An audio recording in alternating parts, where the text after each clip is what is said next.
वज़ीर आज़म Imran Khan world economic forum इजलास की सदारत करेंगे। पहली बार वर्ल्ड इकनॉमिक फोरम की सरपरस्ती किसी पाकिस्तानी वज़ीर आज़म को सौंपी जाएगी। वर्ल्ड इकनॉमिक फोरम का अहम तरीन हंगामी इजलास का बुध को तलब किया गया और वज़ीर आज़म वीडियो लिंक के जरिए वर्ल्ड इकनॉमिक फोरम की सदारत करेंगे और इससे खिताब भी करेंगे। मज़ीद जान लेते हैं टिका खान सानी से। टिका खान सानी बताएगा, एक और एजाज पाकिस्तान के हिस्से में आया। जी, चीन पाकिस्तान के लिए भी आलमी मंजरनामे के हवाले से एक बहुत बड़ा एजाज है। वज़ीर आज़म Pakistan Imran Khan world economic forum के इजलास की सदारत करेंगे, ये हमारे ज़राए ने कंफर्म किया है। वर्ल्ड इकनॉमिक फोरम का अहम तरीन हंगामी इजलास है, ये कल बुध को तलब कर लिया गया है। वर्ल्ड इकनॉमिक फोरम के इजलास की सरबरस्ती किसी भी पाकिस्तानी वज़ीर आज़म को पहली मरतबा सौंपी जा रही है। वज़ीर आज़म इमरान खान इस्लामाबाद में वीडियो लिंक के जरिए वर्ल्ड इकनॉमिक फोरम की सदारत और खिताब करेंगे। इसके साथ साथ जिम्बाब्वे की भी अगरचे वज़ीर आज़म साथ ही वर्ल्ड इकनॉमिक फोरम के इजलास की मुश्तरका तौर पर सदारत कर रहे हैं, लेकिन पाकिस्तान के लिए ये बहुत बड़े एजाज की बात है कि किसी भी एशियाई वज़ीर आज़म को, एशियाई मुल्कों के वज़ीर आज़म को ये एजाज हासिल हो रहा है कि वो वर्ल्ड इकनॉमिक फोरम की न सिर्फ क़यादत कर रहे हैं बल्कि एक कलीदी खिताब भी कर रहे हैं। ये कोरोना वायरस के हवाले से यकीनन इजलास, हंगामी इजलास बुलाया गया है, जिसपे वर्ल्ड इकनॉमिक फोरम में वज़ीर आज़म इमरान खान कोरोना की वबा के मुश्किल वक्त में पाकिस्तान ने जो इक़दाम उठाए उस बारे आगाह करेगा। वज़ीर आज़म अपने नुक्ता नज़र बताएंगे और दुनिया भर के सरबराहान मुमलिकत और आलमी रहनुमा जो है, सरबराहान हुकूमत, इस पे शिरकत कर रहे हैं। वज़ीर आज़म इमरान खान खिताब में कोरोना की सूरत हाल पे हुकूमत पाकिस्तान के हंगामी इक़दाम जो है उससे भी आगाह करेंगे। एहसास प्रोग्राम के तहत कमजोर तबके को जो नकद, कैश और आर्जी मुलाजमतें मिली हैं और साथ ही टाइगर फोर्स है, इस पर वज़ीर आज़म इमरान खान बात करेंगे, खिताब करेंगे।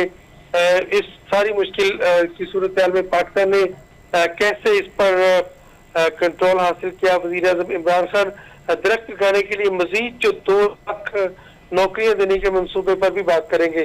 कोरोना रिलीफ टाइगर फोर्स के 10 लाख रजाकारों के मंसूबे को दुनिया के बड़े फोरम में उठाया जाएगा। इसके साथ साथ जो नए चैलेंजेस हैं पूरी दुनिया की मईशत को कोरोना के बाद, यकीनन वज़ीर आज़म इमरान खान अपनी तजावीज़ इस पर पेश करेंगे और पूरी दुनिया को अपने तजर्बात से आगाह करेंगे।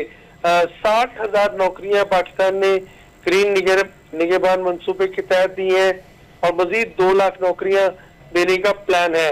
और साथ ही जो टाइगर फोर्स है, कोरोना रिलीफ टाइगर फोर्स, इसको भी ग्रीन पाकिस्तान में जो बदलने जा रहे हैं। तो इस तरह पाकिस्तान ने इस मुश्किल सूरत हाल का भरपूर फायदा उठाते हुए न सिर्फ पाकिस्तान उन करोड़ों लोगों तक कैश की रकम देने में हुकूमत पाकिस्तान कामयाब हुई जो कोरोना की वबा की सूरत हाल के दौरान बेरोजगार हो गए थे, दिहाड़ी नहीं रही और शदीद मुतासर हुए माली लिहाज से, उन तक पहुंचे हैं। और साथ ही तामीराती इंडस्ट्री के लिए वज़ीर ने पैकेज दिया और साथ ही लॉकडाउन की सूरत हाल में भी जिस तरह के इक़दाम पाकिस्तान ने उठाए, यकीनन ये पूरी दुनिया में सराहा जा रहा है। और खास तौर पे इस सूरत हाल में पाकिस्तान जो दरख्त लगाने के हवाले से सरे पेरिस जा रहा है, यकीनन एक वीडियो भी बहुत बड़ी शेयर की गई वर्ल्ड इकनॉमिक फोरम में, जिसमें पाकिस्तान को अप्रिशिएट किया जा रहा है। और ये अप्रिसिएशन ही है कि वज़ीर आज़म पाकिस्तान को वर्ल्ड इकनॉमिक फोरम की सरबरस्ती सौंपी जा रही है। वीडियो लिंक के जरिए वज़ीर आज़म इमरान खान कल वज़ीर आज़म हाउस से इस फोरम में शरीक होंगे और अपना कलीदी खिताब भी करेंगे। जी ठीक, टिका खान सानी, बहुत शुक्रिया हमें अपडेट करने का।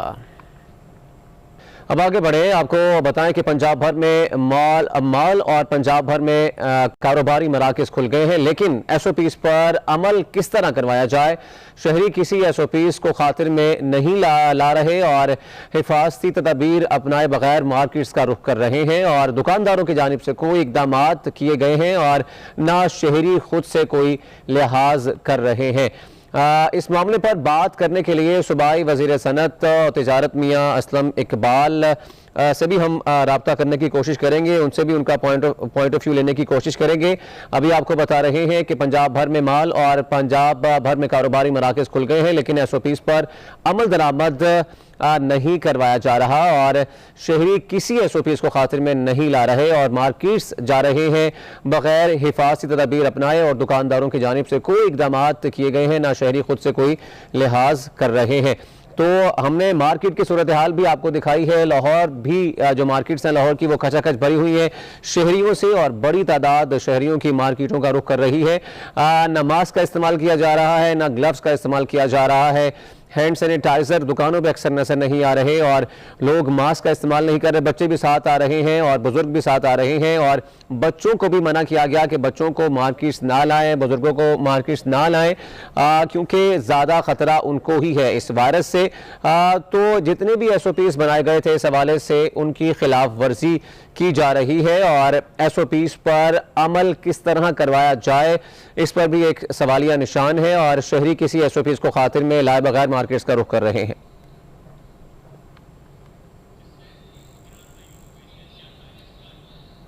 और लाहौर में शादी हॉल मालिकान ने लॉकडाउन में नरमी के बाद शादी हॉल भी खोलने का मुतालबा किया है और सूबाई वज़ीर सनअत व तिजारत मियां असलम इकबाल से मैरिज हॉल एसोसिएशन के वफ़द ने मुलाकात की और अपने मसाइल से आगाह किया है। वफ़द ने तमाम SOPs पर अमल दरामद का यकीन दिलाते हुए कहा कि मुश्किलात के अजाले के लिए शादी हॉल्स में तक़रीब की इजाज़त दी जाए। मज़ीद जान लेते हैं करार हमायूं से। करार हमायूं बताएगा क्या बातचीत हुई है।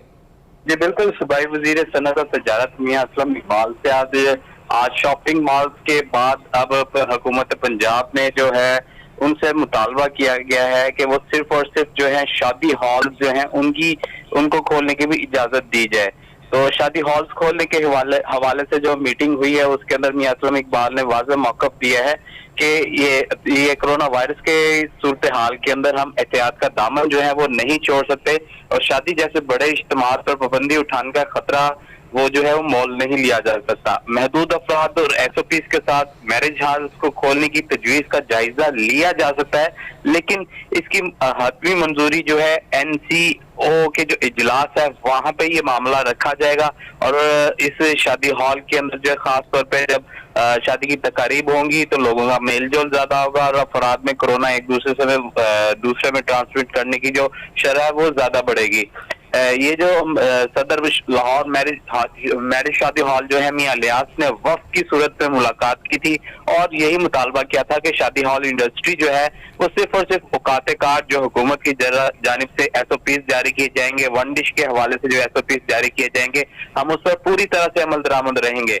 लेकिन मियां असलम इकबाल ने खास तौर पर उनको कह दिया कि ये मामला जो उनसा है ये अगले मरहले में वो उठाया जाएगा और कोरोना की परेशान कुन सूरत हाल के सामने की वजह से इस मामले के ऊपर मैं बजाते खुद फैसला नहीं ले सकता, इसलिए NCOC के इजलास में जो है ये मामला जो है मैं आगे उठाऊंगा जिसके बाद हतमी तौर पर बताया जा सकता है कि ये शादी हॉल्स खुलेंगे या नहीं खुलेंगे। जी ठीक, करार हमायूं बहुत शुक्रिया हमें अपडेट करने का। कोरोना वायरस से बचाव और फैलाव रोकने के लिए चीन से हिफाजती सामान की मुंतकली जारी है और बीजिंग से पाकिस्तान एयरफोर्स का तैयारा तिब्बी और हिफाजती सामान लेकर पाकिस्तान पहुंच गया है। ज़रा के मुताबिक 16 टन सामान में 20 बायोसेफ्टी कैबिनेट शामिल हैं और इसके साथ साथ जबकि 50 वेंटिलेटर्स और 3 लाख टेस्टिंग किट्स भी इसका हिस्सा हैं। आपको बता रहे हैं कि कोरोना वायरस से बचाव और फैलाव रोकने के लिए चीन से हिफाजती सामान की मुंतकली जारी है और बीजिंग से पाकिस्तान एयरफोर्स का तैयारा तिब्बी और हिफाजती सामान लेकर पाकिस्तान पहुंच गया है।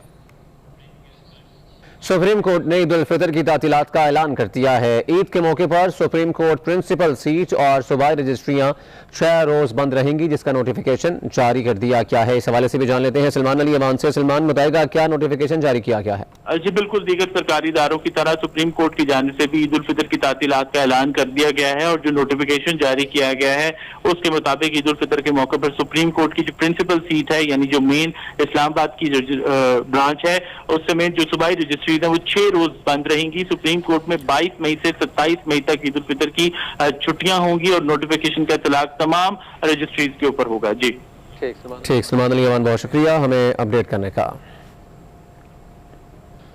मुशीर पार्लिमानी अमूर बाबर अवान कहते हैं हुकूमत ने आईनी तौर पर पार्लियामेंट की कार्रवाई के दिन पूरे करने के लिए एक बार फिर इजलास बुलाने का फैसला किया है। इजलास तलब करने के लिए असम्बली आज सदर ममलिकत को अर्साल की जाएगी। बाबर अवान कहते हैं इजलास 5 जून शाम 4 बजे तलब किया जाएगा। ये मुल्की तारीख का तवील तरीन मैराथन इजलास होगा। देखिए, जो पाकिस्तान की पार्लियामेंट है उसमें सिंबॉलिकली और कॉन्स्टिट्यूशनली दोनों तरीके से बड़ा अहम है कि वो दिन अपने पूरे करे।